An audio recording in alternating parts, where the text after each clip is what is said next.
जय हिंद बच्चों। आज की इस वीडियो में हम बात करेंगे कि सरोगेट मदर क्या होती हैं। तो बच्चों, सरोगेट मदर उन महिलाओं या उस माता को कहते हैं या उन माताओं को कहते हैं जो किसी दूसरे दंपति मतलब कि पति और पत्नी के लिए गर्भधारण करती हैं और उस बच्चे को जन्म देती हैं, लेकिन वह बच्चा जो होता है वह उनका जैविक बच्चा, उनका खुद का बच्चा नहीं होता।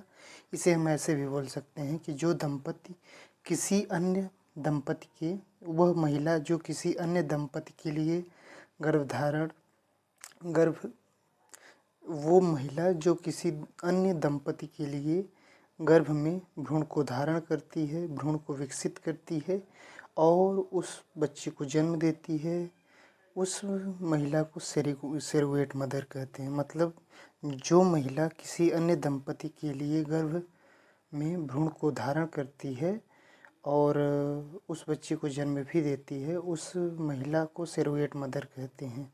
सरोगेट मदर की प्रोसेस क्या होती है, सरोगेसी की प्रोसेस क्या होती है बच्चों? तो सबसे पहले सरोगेसी प्रोसेस के में हम पति और पत्नी के शुक्राणु व अंडाणु से भ्रूण को बनाया जाता है। फिर उस भ्रूण को बच्चों दूसरी महिला के गर्भाशय में इम्प्लांट कर दिया जाता है। और अगर बच्चों वो जो एम्ब्रियो है, जो भ्रूण है 2 से 8 सेल स्टेज का होगा तो उसे फैलोपियन ट्यूब, जिसे जिफ्ट बोलेंगे, जाइगोट इंट्रा फैलोपियन ट्रांसफ़र बोलते हैं।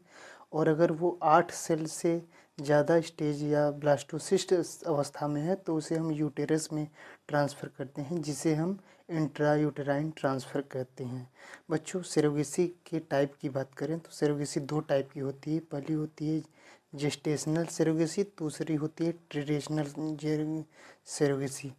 मतलब पहला जेस्टेशनल पर सरोगेसी और दूसरा परंपरागत सरोगेसी। इसमें जेस्टेशनल सरोगेसी में बच्चों इस प्रक्रिया में पति व पत्नी के अंडाणु व शुक्राणु को लिया जाता है। मतलब इस प्रक्रिया में पति और पत्नी के शुक्राणु और अंडाणु से भ्रूण का निर्माण किया जाता है। सरोगेट मदर का बच्चे से जैविक संबंध नहीं होता। सरोगेट मदर का जैविक संबंध बच्चे से नहीं होता और इस प्रक्रिया का सबसे ज़्यादा उपयोग किया जाता है। इसी प्रक्रिया का सबसे ज़्यादा उपयोग किया जाता है